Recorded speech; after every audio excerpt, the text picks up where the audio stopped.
بسم الله الرحمن الرحیم. ویلکم ټو هوم بایولوژي. فرست ایئر بایولوژي ده او چپټر نمبر 3 دی او په چپټر نمبر 3 کې دا دویم نمبر لیکچر دی. نو په دې لیکچر کې به تاسو ته ما چې سټرکچر اف انزایم چې انزایم چې دی د هغې سټرکچر یعنی د هغې ساخت څنګه او دا انزایم چې دی دا څنګه جوړ دی نو غوري چې پوه شئ پې. نو سټرکچر اف انزایم دا دی د دې انټروډکشن کې ما ویلو چې انزایم اور میډ اف پروټین. نو یاد ساتئ چې انزایم د څه نه جوړي، دا د پروټین نه جوړي. مختلف قسم پروټین دي او د پروټین سټرکچر که موږ وګورو نو پروټین زموږ سره په اصل کې 4 قسمونه. نو هغه 4 قسمه پروټین چې دی هغه په مختلفو طریقو باندې چې دی د هغې مالیکیولز د هغې کم ایټمز یا چې د هغې کم پارټیکل هغه په مختلفو طریقو باندې چې دی ارینج کیږي او دا انزایم چې دی جوړي. اټ کنټینز ویریس امینو اسید. نو که چې کله موږ د پروټین سټرکچر خبره کوو نو پروټین چې دی هغه زموږ سره 20 ټایپس اف امینو اسید نه جوړي. مختلف قسم امینو اسید یا امینو اسید راغونډیږي او هغه پروټین جوړي. خو چې کله موږ انزایم وایو چې انزایم چې دی د پروټین نه جوړ دی نو د دې خبرې مطلب به دا وي دا انزایم کې چې دی په دې کې هم امینو اسید چې دی شامل دي. دی آر ګلوب لایک ان شیپ. په دې کې زیاتره داسې چې هغه ګلوب به تاسو پیژنئ لکه څنګه چې دنیا هغه غونډه نقشې نو دغه شان دا انزایم چې دي دا زموږ سره د هغې ګلوب په شاني مطلب دا دی چې دا زیاتره چې دی په سرکولر فارم کې غونډ دي. او انزایم هیو 2 سایډ فار د اټیچمنټ اف سبسټریټ اکټیو سایډ اینډ الوسټریک سایډ.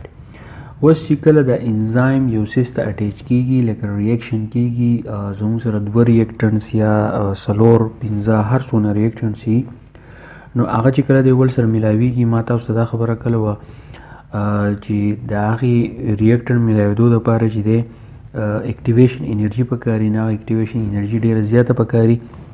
خو چې کله د انزایم په سیل کې موجود وي نو د هغې اکټیویشن انرژي چې ده هغه بیا کمیږي. نو انزایم چې کوم سیس ته اټیچ کیږي کوم ریاکشن کې کوم ریاکټنټ ته اټیچ کیږي نو هغې ته چې دی په هغه ریاکټنټ کې یو خاص ځای چې هغه ځای ته د انزایم چې دی اټیچ کیږي نو هغه خاص ځای ته چې کله د انزایم اټیچ کیږي نو هغه ځایونه چې دی زموږ سره دوی یو ته موږ اکټیو سایټ وایو او بل ته موږ الوسټریک سایټ وایو. په ډایګرام کې به تاسو وینئ چې یو طرف ته زموږ سره دا سیس چې دی زیړ دی دا زموږ سره انزایم دی او دا بل زموږ سره سبسټریټ دی. نو د انزایم او د سبسټریټ ته په د دویمي د ایرو نه رایټ سایډ ته تاسو وګورئ د انزایم او سبسټریټ چې دی په صحیح طریقه باندې یو بل سره ورغلي دي. که د دې د سټرکچر تاسو وګورئ د دې شیپ ته تاسو وګورئ نو دا په داسې طریقه جوړ شي دا د یو بل لپاره جوړ دي.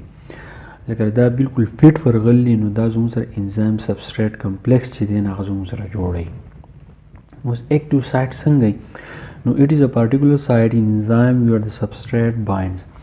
نو اکټیو سایټ په سبسټریټ کې یا موږ ووایو چې په انزایم کې هر هغه ځای دی چې په کم ځای باندې د انزایم او سبسټریټ یو بل په صحیح طریقه باندې ورشي. The active site has a specific shape, hence a particular site can fit to it. یاد ساتئ زموږ سره چې کوم انزایمي کم دغه جي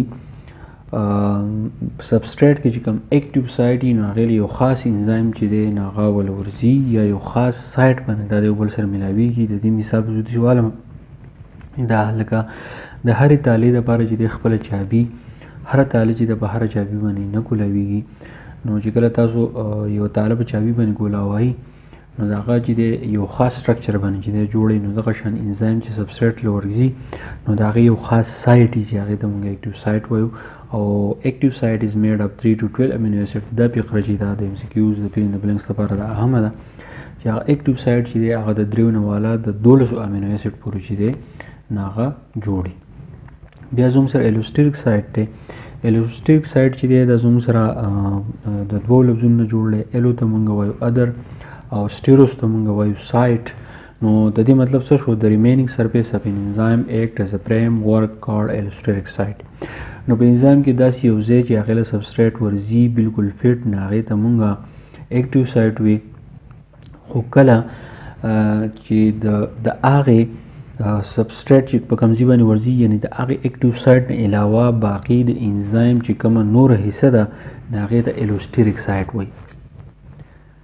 نو الوسټریک سایډ چې دی چې کله زموږ سره ریاکشن کېږي نو هغه الوسټریک سایډ هم په داسې طریقه جوړي کېدای شي دې له هم سبسټریټ راشي یا ور چې دی موږ له بل څیز راشي نو هغه ته اټیچ کېدای شي خو دا خبره ما تاسو ته بل لیکچر کې کړې وه انزایم چې کله په ریاکشن کې یا د ریاکټر سره ملاویږي نو په انزایم کې چې دی چینج نه راځي دی بالکل چې دی ان چینج چې دی نه هغه راوځي په دې ډایګرام کې تاسو څه کوئ له پاسې لیکل سبسټریټ او لاندې الوسټریک سایډ ته تاسو وینئ بیا لیکل کمپیټیټیو انهبیټر بیا لیکل انزایم نو انهبیټر داسې یو څیز چې هغه به د سیل کې موجود دي دا سبسټریټ او انزایم چې دی یو بل ته نه پرېږدي او بل زموږ سره چې دی نان کمپیټیټیو انهبیټر د دې مطلب دی داسې انهبیټر چې هغه راځي د الوسټریک سایډ تر ځان اټیچ کوي د انزایم د اکټیویټي چې دا نو دا ختموي یا چې دی سټاپ کوي نو دا و سټرکچر اف انزایمز امید کوم په دې تاسو پوه شوي یئ خپل فیډبیک ماله ضرور راکړئ په دې پسې ورپسې لیکچر چې انشاءالله زه ډېر ژر اپلوډ کړم